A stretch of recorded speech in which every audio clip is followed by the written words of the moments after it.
Hey y'all, Linda here. Welcome back to my channel. I just wanted to show y'all a couple of bows that I've made with the Easy Bow Maker. It's pretty simple to do. The first thing you want to do is measure out your bow width. I think this one I did probably about 6 inches, and I just took the ribbon and fed it through the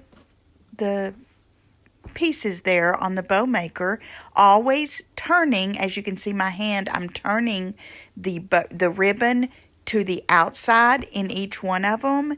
I believe I did somewhere probably about 4 or 5 loops, and I gradually get smaller as each one of them comes together.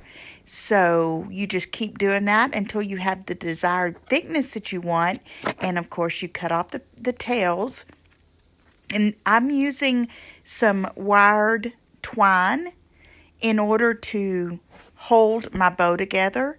And all I do is just take it and twist it around the back side of the bow. I leave enough of the tail on the twine in order to be able to attach the bow to either a wreath or a door hanger or your Christmas tree. The bow that I'm making right now is an everyday bow, and just all you do at this point once you have it off of the bow maker is you just take and you fluff it out and cut the tails off at your desired width or length, excuse me, and then you just fluff it out until you are happy with the end result. And as you can see in this one, each one of the loops is a little bit smaller for each as I went through the bow.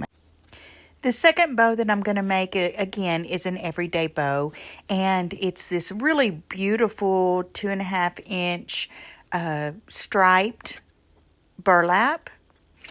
And I'm going to make the striped burlap, and then I'm also going to use just a solid to go on top of it, which is 1.5 inches.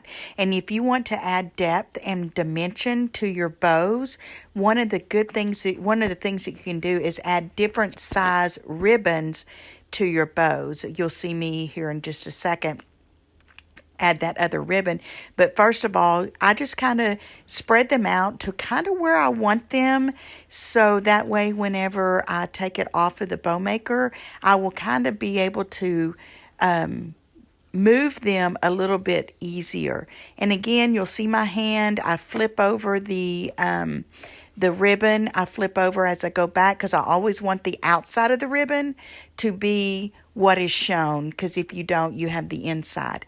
And you just keep layering it up just like I did in the other one. You layer and layer. I get a little bit smaller with each one of them, and just keep layering up until the desired depth that you want in your bow.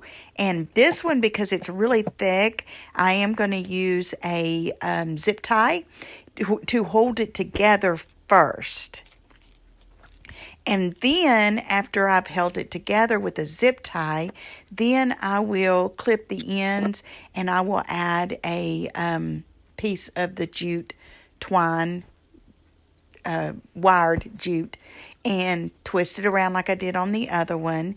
This one is going to be a little bit different because it does have the double ribbon on it. Again, I always dovetail my ends, cut them at an angle. So you can either dovetail them or you can cut them just at a straight line at an angle.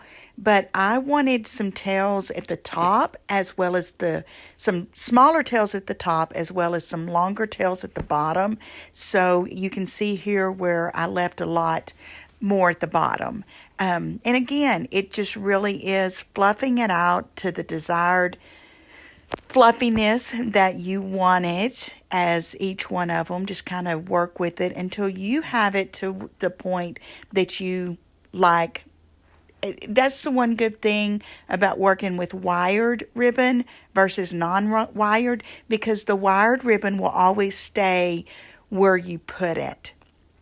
So it's really easy to use them year after year. They don't, even though they might get squashed a little bit in storage, they won't. They will just fluff right back out because the wire will be whenever you fluff it back out, the wire will stay. Will keep the ribbon to stay. And again, all I'm doing is fluffing it out.